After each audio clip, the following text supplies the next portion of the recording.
I've found a way to win every single battle using archers only. This method ensures I lose 0 troops whilst at the same time destroying all of the enemies. It's easy to do and requires no setup at all, and I'm going to share it with you guys. So sit back, relax, and watch me exploit Bannerlord. So, for this demonstration, we're going to need archers, but not just any archers, the most feared and dangerous archers in the whole of Calradia. That's right, Battanian Fiend champions. These demons have a longbow that's basically the medieval equivalent of a Barrett M82. They can easily wipe out any troop without breaking a sweat. Combined with this juicy exploit, and they're basically unbeatable. So, let's go collect some invincible archers.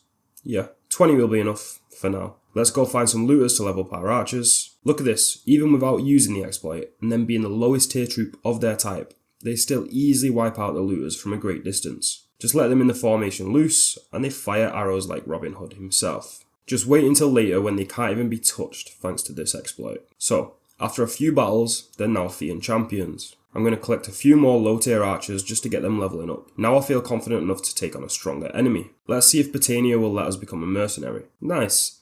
So now we can get paid to pepper the enemy with arrows. Let's find a bigger target. This enemy party looks pretty good. So now I will demonstrate the strength of this exploit. So all we have to do is put our archers into loose formation and wait for the enemy to advance. Because the enemy outnumbers us, they will actually just charge into our troops. Whilst they're doing that, we can melt them down with arrows. As soon as they get a bit too close for comfort, we press the scoreboard button and then press this little button down here that says retreat. Now, don't worry, because when we retreat, we can actually just head straight back into the battle, so we don't lose by retreating. But what does happen is any troop that was killed actually stays dead or wounded, which means because we didn't let any of our archers actually get hit, we have reduced their numbers and escaped safely whilst doing so without losing a single troop of our own. Now when we head back into the battle, we start off at a great distance from the enemy again, and we can literally just do the exact same thing as last time. Let the enemy advance, pelt them with arrows, get a few kills, and retreat when they get too close. Doing this over and over again, and we now have defeated a party bigger than ours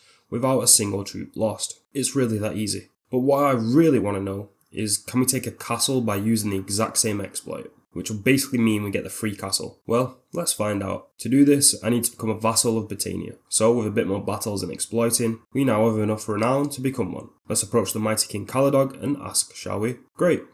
We're now loyal to Battania and can own fiefs in their name. Time to find a castle to siege down. I picked up a few more archers so that we actually have enough to siege down a castle. And I've leveled them all up to Fiend champions. This castle looks good enough. First, I'm going to siege down the defences, starting with the weapons and then the walls. Now we'll let the garrison inside the castle starve out so there's left defenders to deal with. And now let's head inside the siege. I'm going to split my archers into 3 groups. 2 on each broken wall and 1 in the middle facing the keep door. So, set them all on loose formation and watch them obliterate the enemy. As soon as we start taking a loss, we will retreat. And oh look, we can instantly begin the siege again with hardly any troops left on the defence. This is the easiest castle siege I have ever seen, and just like that, the castle is ours. Now I'm going to sit on my throne whilst you find out how to take your trade from level 1 to 300 with this cheeky little exploit.